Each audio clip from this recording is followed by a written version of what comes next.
नमस्कार दोस्तों। जम्मू कश्मीर में 10 साल बाद विधानसभा के चुनाव का ऐलान हुआ। 10 सितंबर से 1 अक्टूबर तक 3 चरणों के अंदर विधानसभा के चुनाव होंगे, जिसके नतीजे 4 अक्टूबर को आएंगे। 2014 के मुकाबले अब जम्मू कश्मीर में बहुत कुछ बदल चुका है। विशेष राज्य का दर्जा देने वाला आर्टिकल 370 हट चुका है। लद्दाख को अलग करके जम्मू कश्मीर को एक केंद्र शासित प्रदेश बना दिया गया है और प्री सीमन में 7 सीटें बढ़ा दी। तो क्या प्री सीमन से ये 7 सीटें बढ़ी है, इसका फायदा बीजेपी को होगा? आइए जानते हैं। अगर हम 2014 में हुए विधानसभा के चुनाव के दौरान क्या क्या हुआ था वो देखें, तो उस वक्त जम्मू कश्मीर में 111 सीटें थी। 24 सीटें पीओके यानी कि पाक ऑक्यूपाइड कश्मीर के लिए रिजर्व थी, जहां पर इलेक्शन नहीं हुए थे। बाकी 87 सीटों पर चुनाव हुए थे, जिसमें से लद्दाख की 4 सीटें भी शामिल थी। 2014 में पीडीपी को 28 सीटों के साथ सबसे अधिक सीटें मिली थी, जो कि वहां की सबसे बड़ी पार्टी बनकर के उभरी थी, और बीजेपी को 25 सीटें मिली थी। बाकी 87 सीटों पर चुनाव हुए थे, जिसमें लद्दाख की 4 सीटें भी शामिल थी।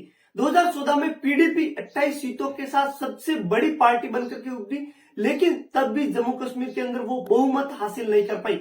बीजेपी को 25 सीटें मिली। ऐसे में पीडीपी और बीसीपी का गठबंधन बनता है और वहां पर सरकार बनती है, जो कि 18 महीने तक चलती है। उसके बाद ये सरकार टूट जाती है और वहां पर राज्यपाल शासन लागू हो जाता है। जम्मू कश्मीर में प्री सीमन से 7 सीटें बढ़ाएगी, जिसमें से 6 सीटें जम्मू डिवीजन की और 1 सीट कश्मीर डिवीजन में बढ़ी। कश्मीर की पार्टियों का मानना है कि बीजेपी हिंदू बहुल भाग को बढ़ा करके, बढ़त दिखा करके अपनी राजनीति चमकाना चाहती है।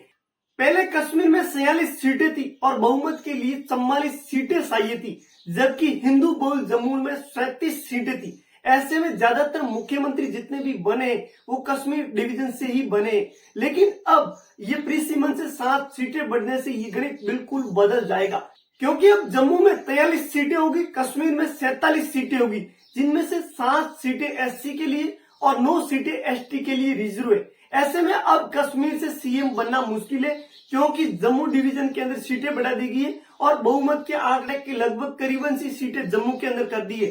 तो दोस्तों, क्या ये प्री सीमन के मामले में जो भी सीटें बढ़ी घटी है, उसका बेनिफिट बीजेपी को मिलेगा? Do comment and subscribe for more informative video.